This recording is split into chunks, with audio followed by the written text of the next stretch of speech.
ఏం లేదు, మా డాడీని కలవడానికి వెళ్ళాము.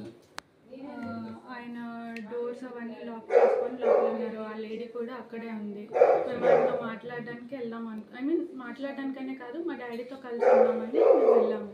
బట్ మేము మెసేజెస్ చేసినా, ఫోన్ కాల్స్ చేసినా ఆయన లిఫ్ట్ చేయలేదు, దేనికి రెస్పాండ్ అవ్వలేదు.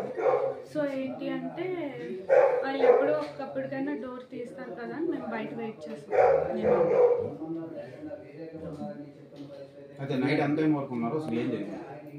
నైట్ యాక్చువల్లీ నేను ఆఫ్టర్నూన్ 3 నుంచి నైట్ 1:30, 2 వరకు ఉన్నాను. బట్ వాళ్ళు ఎవరు రెస్పాండ్ అవుతారేమో అని మేము వెయిట్ చేసాం. అట్లీస్ట్ మా డాడీ అయినా నా పిల్లలు బయట ఉన్నారు కదా, లోపల పిలుస్తారనేమో అయినా వెయిట్ చేసాం. బట్ ఏం రెస్పాన్స్ ప్రధాన కారణం ఏంటి మీ ఫాదర్ రెస్పాండ్ అవ్వకపోవడానికి? ఆ లేడీ ఆమెతో ఉండడమే రెస్పాండ్ అవుతుంది. చాలా మంత్స్ అవుతుంది. లాస్ట్ ఇయర్ నుంచి దూరంగానే ఉంటాం.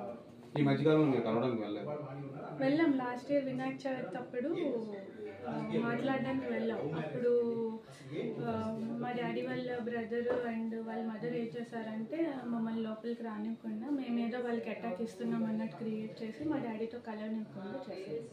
సో ఆ తర్వాత మళ్ళీ మేము ఫోన్లో మెసేజెస్లో కాంటాక్ట్లో ఉన్నాం కానీ ఆయన ఏం రెస్పాండ్ అవ్వలేదు. సో నేను కలవడానికి